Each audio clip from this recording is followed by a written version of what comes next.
লাগে রে, অনেক বুঝাইছিলাম যাইস না পপি পস্তাবি, অনেক বুঝাইছিলাম ভুললো না। আজকে তোর মা পায়ের উপরে পাতি রাখে।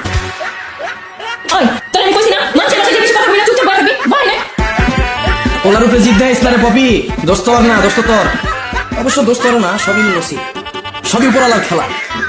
কি খেলা দেখাইলা রে মাওলা, দিল খুশ।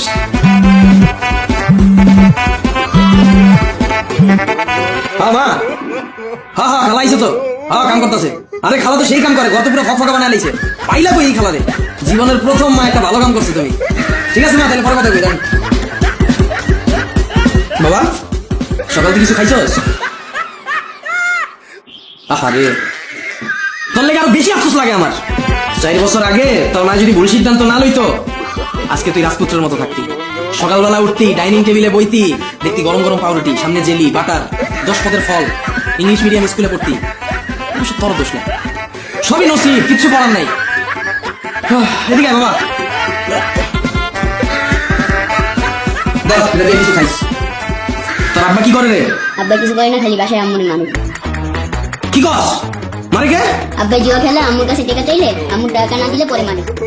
আরে পপি কি করলি রে পপি, 3 বছর ধরে তোমার সম্পর্ক করলাম, কোনোদিন গায়ে হাত তুললাম না।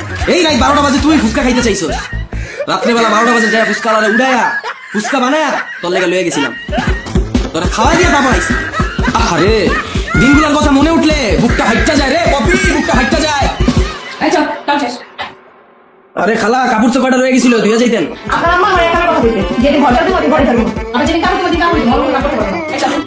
আরে মায়ের তো গেছে দেশে, কাপড়টি ধুবো কেটা?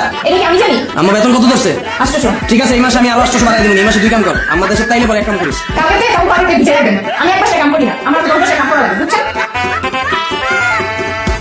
তোর মা 10 মাসে কাম কইরা 10,000 টাকাও পায় না।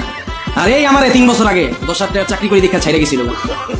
নসিব আসলেই একটা জিনিস রে, কাই কোন কই লয়ে যায় কি দেখায় কেউ কইতে পারি।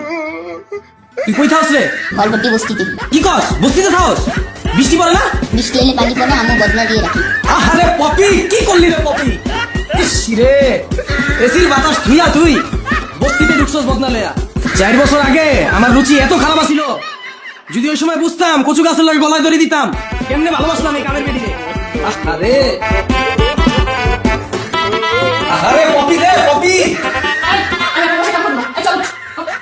আরে রাগ করিস না বয়, কথা কই। আরে বয় 4 বছর পর তোর লগে দেখা হইল, তাও আবার এই অবস্থায়, এর লেগে ভিতরে তো অনেক কথা বাইরে আইস। কাম ছাড়িস না, কথা দিতাছি, আর এসব কথা মনে না। আমি তোর কাহিনীটা কি আমি তো এটাই বুঝলাম না। তুই আমার কইয়া গেছিলি বাড়িওয়ালার পোলার লগে তোর বিয়া ঠিক হয়ে গেছে, আমার ছাইরা গেলি গা, ওই কাহিনীর লগে এই কাহিনী তো মিলতেছে না। তুই আবার কাম করতেছিস বাসায় বাসায়, ঘটনা কি? আমার সমীকরণ নেই তো মিলতেছে না। কিরকম কপালের কথা, বাপ মা তো বাড়িতে টাকা পয়সা দেখে বিয়েটা দিছিল, একটা বছর খুব ভালোই চলতেছিলাম। হঠাৎ করে হ্যাঁ জোয়ান নেশা করছে, আর জোয়ান নেশা করে টাকা বাড়ি গাড়ি সব শেষ করছে, এমনকি আমার স্বর্ণগহনাটা পর্যন্ত নিয়ে আসছে। আর এখন তুমি টাকা পয়সা না দিতে পারলে আমার গায়েও ভাব তুলে, তোর মধ্যে পোলাটা হয়ে গেছে, আর কে গেছি কিচ্ছু করতে পারতেছি না, পোলাটার মুখের দিকে যায়, পেট তো চালাইতে হইব, এলাকা মানুষের বসে কাম করে খাই। বাবা এদিকে আসো, আমি তো আর তোর কাহিনী জানতাম না রে, নাইলে কথাটি শুনাইতাম না। টেনশন করিস না, আমি সবসময় তোর পাশে আছি। কালকে কাম বাদ দিস না, তুই যখন আবি আমি ওর বাইরে থাকুন, তুই কাম করে যাইস। বাবা তোমার আমি স্কুলে ভর্তি করে দিব না, তুমি ভালো মতো পড়বা, হ্যাঁ ভালো মতো কইরা অনেক বড় হবা, বড় হওয়ার পর আমার আর কাম করতে দিবা না, ঠিক আছে? যাও।